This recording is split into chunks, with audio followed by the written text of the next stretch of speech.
साल 2013 का था जब चैंपियंस ट्रॉफी के साथ इंडियन क्रिकेट में एक नए एरा की शुरुआत होती। एक ऐसा एरा जो कि यंगस्टर्स का एरा हुआ करता था। एक ऐसा एरा जहां पर हमने रोहित शर्मा को पहली बार ओपन करते हुए देखा, हमने विराट कोहली को नंबर 3 पे खेलते हुए देखा और पहली बार रविंद्र जडेजा को प्रॉपर तरीके से इंडियन टीम की प्लेइंग 11 में खिलाया गया। वो 2013 की बात थी, वो चैंपियंस ट्रॉफी की बात थी।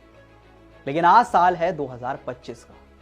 2025 का साल है और सवाल यह है कि क्या चैंपियंस ट्रॉफी के साथ इंडियन क्रिकेट का वो जो गोल्डन एरा शुरू हुआ था, क्या वो खत्म होने वाला है?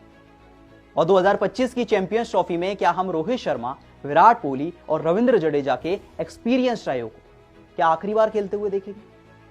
क्या इसके बाद जब भी कोई आईसीसी टूर्नामेंट होगा उसमें रोहित शर्मा, विराट कोहली और रविंद्र जडेजा हमें एक साथ नहीं दिखेंगे? वेल, देखिए, दोनों पॉसिबिलिटीज हैं। हो सकता है कि ये सब खेलते हुए दिख भी जाएं और हो सकता है ये ना दिखे, लेकिन ज्यादा पॉसिबिलिटी इस चीज की है कि ऐसा ना हो।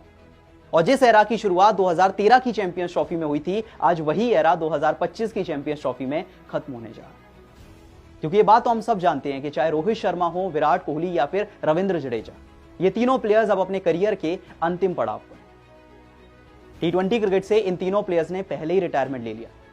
फिर अगर टेस्ट की बात करें तो वहां तो किसी का कुछ कंफर्मेशन ही नहीं है। कौन खेलेगा, कौन नहीं खेलेगा, किसी को कुछ नहीं पता। हो सकता है कि जब टीम इंडिया इंग्लैंड के खिलाफ टेस्ट सीरीज खेलने जाए तो शायद ये तीनों ही प्लेयर्स ना हो, शायद 2 प्लेयर्स हो, शायद कोई एक प्लेयर हो, अभी कुछ भी नहीं पता। तो एक कहानी बचती है सिर्फ ओडीआई क्रिकेट की। और अगला ओडीआई का बड़ा टूर्नामेंट या कहें कि आईसीसी टूर्नामेंट 2027 में है। 2027 का ओडीआई वर्ल्ड कप। 2 साल तक रोहित शर्मा खेल जाए, 2 साल तक जडेजा भी खेल जाए, 2 साल तक विराट भी खेल जाए, बहुत कम चांसेस लगते हैं। हो सकता है कि इनमें से कोई एक प्लेयर रिटायरमेंट अनाउंस कर दे, हो सकता है 2 प्लेयर्स रिटायरमेंट ले लें, हो सकता है तीनों ले लें, या हो सकता है कि तीनों प्लेयर्स का फॉर्म इतना खराब हो जाए कि उन्हें बाहर करना पड़ जाए। तो इन शॉर्ट सारी कहानी यही है कि जो एक गोल्डन एरा इंडिया का 2013 में शुरू हुआ था, क्या 2025 में खत्म हो जाएगा? वैसे बड़ी इंटरेस्टिंग कहानी है। अगर आपको नहीं पता तो मैं आपको याद दिलाता हूं। आज मैं आपको फ्लैशबैक में लेकर चलता हूं। याद कीजिए साल 2013, जब चैंपियंस ट्रॉफी की शुरुआत से पहले इंडिया की टीम में 3 बड़े प्लेयर्स, वीरेंद्र सहवाग, गौतम गंभीर और हरभजन सिंह, तीनों को बाहर कर दिया गया। सारे के सारे यंगस्टर्स को मौका दिया गया और एक स्टेटमेंट सामने आया कि अब इंडियन टीम ने वो एक नए एरा की शुरुआत कर दी, अब आगे की तरफ बढ़ना शुरू कर दिया। क्योंकि चैंपियंस ट्रॉफी से पहले इंडिया के लिए गौतम गंभीर और वीरेंद्र सहवाग ओपन किया करते थे। Harbhajan Singh as a spinner खेला करते थे। ना जडेजा की जगह थी, ना रोहित शर्मा की जगह थी। सिर्फ एक विराट कोहली थे जो नंबर 3 पे खेलते थे, लेकिन रोहित शर्मा तो वो मिडिल ऑर्डर में खेलते थे।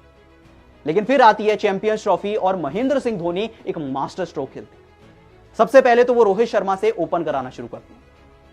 जो टीम इंडिया का ओपनिंग पेयर सहवाग और गंभीर हुआ करता था, वो सडनली चेंज होकर रोहित धवन बन जाता है। 3 पर विराट कोहली खेलते हैं और रविंद्र जडेजा को सारे मैचेस में प्रॉपर मौके दिए जाते हैं। और उसके बाद क्या कुछ हुआ इंडियन क्रिकेट में हम सब जानते हैं, क्योंकि शिखर धवन और रोहित शर्मा का वो जो एक ओपनिंग पेयर था, जिसे पहली बार मौका दिया गया था, वो इंडियन क्रिकेट का one of the most successful opening pair बन गया। अगर इतिहास की बात करें तो 4 सबसे सक्सेसफुल ओपनिंग पेयर। पूरे टूर्नामेंट में रोहित शर्मा, शिखर धवन ने क्या कमाल की पारियां खेली, कमाल की पार्टनरशिप बनाई, और अगर इंडिया ने टाइटल जीता तो दोनों का बड़ा रोल था। अगर दोनों की पार्टनरशिप की बात करें तो दोनों ने मिलाकर लगभग 5000 रन बनाए 115 इनिंग्स के अंदर। 45 का एवरेज था, 18 सेंचुरी स्टैंड्स थे और 15 हाफ सेंचुरी पार्टनरशिप्स थी। ये कमाल था शिखर धवन का, जिन्हें प्लेयर ऑफ द टूर्नामेंट मिला, जिन्हें गोल्डन बैट दिया गया। क्या कमाल का परफॉर्मेंस उनका था। 363 रन के साथ वो लीडिंग रन स्कोरर थे। और यही कहानी रोहित शर्मा की थी। रोहित शर्मा टूर्नामेंट के 4th लीडिंग रन स्कोरर थे। 177 रन बनाए थे 5 इनिंग्स के अंदर। पहली बार रोहित शर्मा को हमने ओपन करते हुए देखा और उन्होंने कभी पीछे मुड़कर नहीं देखा। 5 मैचेस के अंदर 177 रन बनाए, 35 के एवरेज से 250 के साथ। विराट कोहली की भी यही कहानी थी, उन्होंने भी कमाल किया। 5 मैचेस के अंदर 176 रन बनाए, 58 का एवरेज था, 150 प्लस स्कोर।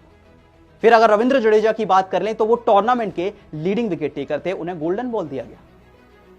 उनके परफॉर्मेंस की बात करें तो रविंद्र जडेजा ने पूरे टूर्नामेंट के अंदर सबसे ज्यादा विकेट चटकाए। 5 मुकाबलों में रविंद्र जडेजा आते हैं, 12 विकेट चटकाते हैं सिर्फ 3 के इकोनॉमी से।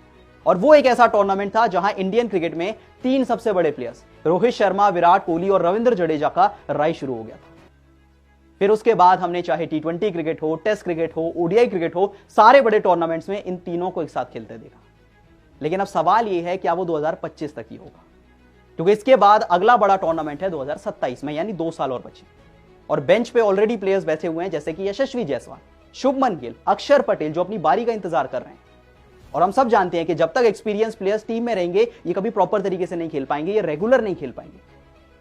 हो सकता है कि इनमें से कोई एक प्लेयर आने वाले समय में रिटायर हो जाए, हो सकता है 2 प्लेयर्स हो जाएं, हो सकता है 3 प्लेयर्स हो जाएं, आप कुछ भी नहीं कह सकते। तो इन ऑल लाइकलीनेस ऐसा लगता है कि एक वो जो गोल्डन एरा शुरू हुआ था 2013 की चैंपियंस ट्रॉफी में, वो खत्म हो जाएगा 2025 की चैंपियंस ट्रॉफी। क्या आपको भी ऐसा लगता है, या आपको लगता है कि ये तीनों प्लेयर्स अभी ओडीआई वर्ल्ड कप भी खेल सकते हैं 2027 में होने वाला? क्या लगता है आपको, बताइए कमेंट सेक्शन में।